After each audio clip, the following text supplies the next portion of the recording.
గతంలో ఇంద్రజిత్తు గొప్ప తపస్సు చేశాడు. బ్రహ్మ శిరోనామకాస్త్రం, కాలగమనం, గుర్రాలు సంపాదించాడు. నికుంబీలలో హోమం పూర్తి చేసుకుని అతను యుద్ధ రంగంలోకి వచ్చాడా మనలో ఎవరం బతకం, సందేహం లేదు, అంతా చనిపోతాం అన్నాడు విభీషణుడు. ఆ తర్వాత మళ్ళీ ఇలా అన్నాడు విభీషణుడు, బ్రహ్మ ఇంద్రజిత్తుకు వరమిస్తూ నిన్ను హోమం చేయనీయకుండా ఆపినవాడు, 14 సంవత్సరాలు వనవాసం చేస్తూ నిద్రపోకుండా ఉన్నవాడు, అతను మాత్రమే నిన్ను సంహరిస్తాడు అని వరమిచ్చాడు బ్రహ్మ. అందుచేత రామచంద్ర, ఇంద్రజిత్తును చంపేందుకు లక్ష్మణుడిని ఆదేశించు. లక్ష్మణుడే అన్ని విధాలా ఇంద్రజిత్తుని నిరోధించగలడు. ఇంద్రజిత్తు చచ్చాడా రావణుని బలం అణిగిపోయినట్టే. రాక్షస రాజు ఇక చచ్చిన పాము కిందే లెక్క అన్నాడు విభీషణుడు. అప్పుడు రాముడు లక్ష్మణుని చూశాడు. నిజమే, ఇంద్రజిత్తు దగ్గర బ్రహ్మాస్త్రం ఉంది. పైగా అతను మాయలు లేచినవాడు, మహాబలవంతుడు, ఉపేక్షించకూడదిక అన్నాడు రాముడు. లక్ష్మణ వెళ్ళిరా, ఆ మాయావి ఇంద్రజిత్తు సంహరించిన తర్వాతే నా దగ్గరికి రా. హనుమా జాంబవంతుడు ఆదిగా వానర వీరులు నిన్ను అనుసరిస్తారు. విభీషణుడు నీకు మార్గదర్శి అవుతాడు. అన్న ఆదేశించడమే ఆలస్యం. లక్ష్మణుడు యుద్ధానికి సిద్ధమయ్యాడు. అన్నగారికి నమస్కరించి బయలుదేరాడు. అక్కడి నుంచి వానర వీరులు అతను వెంట నడిచారు. వెళ్లేదారిలో రాక్షస సేనను చూశారు. సేనంతా ఒక పెద్ద వ్యూహంతో ఉన్నారు. గమనించాడు లక్ష్మణుడు. అప్పుడే విభీషణుడు లక్ష్మణుడితో ఇలా అన్నాడు, లక్ష్మణ,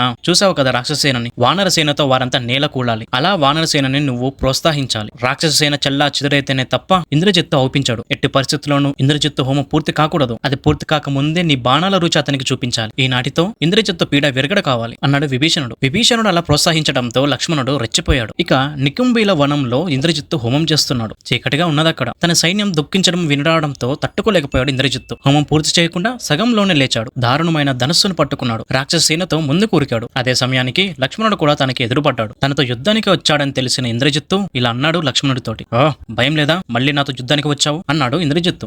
నీ ఊకదంపడాపో అని గట్టిగా అన్నాడు లక్ష్మణుడు. మాయ చేసి మరుగున ఉండి దొంగ యుద్ధం చేసావా అన్నాడు. వీరుడైన వాడు ఎవడు అలా యుద్ధం చేయడు. ముఖాముఖి నిలబడు, నీ పరాక్రమం చూపించు, నువ్వా నేనా అనేది తేలిపోతుంది అన్నాడు లక్ష్మణుడు. అతని మాట పూర్తి కానేలేదు. విషసర్పాల్ లాంటి బాణాలు ప్రయోగించాడు ఇంద్రజిత్తు. లక్ష్మణుడిని దారుణంగా గాయపరిచాడు. ఎలా ఉంది నా బాణాల రుచి? త్వరలోనే నిన్ను నక్కలు గద్దరు పీక్కుని తింటాయి.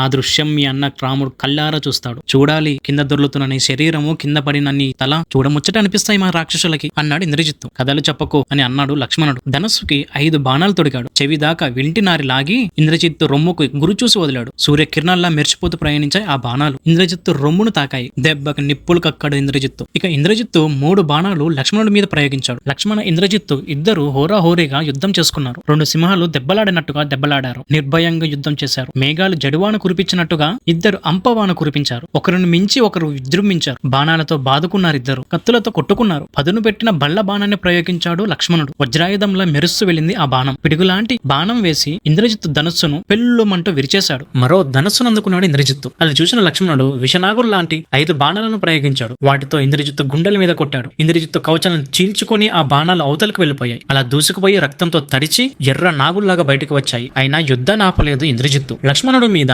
బాణాల మీద బాణవర్షం కురిపించాడు. అడ్డు అదుపు లేని ఆ బాణాల వర్షాన్ని ఆపడం తన వల్ల కాదనిపించింది లక్ష్మణుడికి. ఆ ఆలోచన ఒక క్షణమే. మళ్లీ వెంటనే బాణప్రయోగం చేశాడు లక్ష్మణుడు. ఇక ఆ తరువాత లక్ష్మణుడు వారణాస్త్రం ప్రయోగించాడు. ఇంద్రజిత్తు రౌద్రాస్త్రం ప్రయోగించాడు. రౌద్రాస్త్రాన్ని వారణాస్త్రం కొట్టిపడేసింది. అప్పుడు అగ్నియాస్త్రాన్ని ప్రయోగించాడు ఇంద్రజిత్తు. శౌర్యాస్త్రం ప్రయోగించి దాన్ని కొట్టిపడేశాడు లక్ష్మణుడు. ఈసారి అసురాస్త్రం ప్రయోగించాడు ఇంద్రజిత్తు. మహేశ్వరాస్త్రం ప్రయోగించి దాన్ని అడ్డుకున్నాడు లక్ష్మణుడు. ఐంద్రాస్త్రం తీశాడు లక్ష్మణుడు. విష నాగుల్లా ఉన్నది అది. ధనస్సుకు తొడిగాడు ఆ అస్త్రాన్ని. కళ్ళు మూసుకున్నాడు. ఇలా ప్రార్థించాడు, శ్రీరాముడు ధర్మాత్ముడైతే, సత్యసంధుడైతే, మహాపౌరుషవంతుడైతే, ఓ అస్త్రమా వెళ్లి ఇంద్రజిత్తుని సంహరించు అని ప్రార్థించాడు. మంత్రపూర్వకంగా ఇంద్రాస్త్రాన్ని ప్రయోగించాడు లక్ష్మణుడు. గాలి కన్నా వేగంగా వెళ్ళింది అది. ఇంద్రజిత్తు శిరస్సుని ఖండించింది. మరణించాడు ఇంద్రజిత్తు. అది చూసిన విభీషణుడు, వానరులు ఆనందంతో కేకలు వేశారు. ఇంద్రజిత్తు కూలిపోవడం చూసిన రాక్షసులు భయపడ్డారు. యుద్ధాంగం నుంచి పరుగందుకున్నారు. అదే అదనుగా వానరులు వాళ్ళని తరిమి కొట్టారు. వానరులు తరిమి కొడుతుంటే రాక్షసులు కొందరు సముద్రంలో పడి ప్రాణాలు విడిచారు. కొందరు కొండల మీదకి, గుహల మీదకి వెళ్లిపోయారు. అలా ప్రాణాలను రక్షించుకున్నారు. రణరంగంలో కూలిపోయిన ఇంద్రజిత్తు ఎలా ఉన్నాడయ్యా అంటే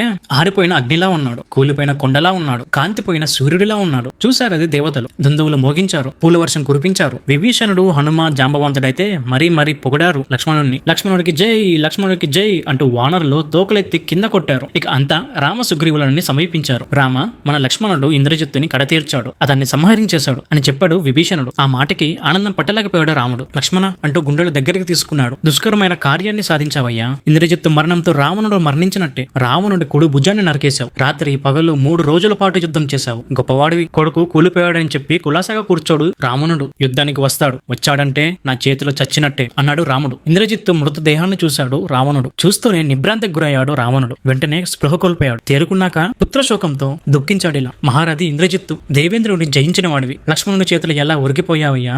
నువ్వు లేకపోయేసరికి నాకు ముల్లోకాల శూన్యం అనిపిస్తున్నాయి. నీ యువరాజ్యాన్ని లంక పట్టణాన్ని వదిలిపోయావా? నేను మరణిస్తే నువ్వు చేయాల్సిన ప్రేత కార్యం నీకు నేను చెయ్యాలా?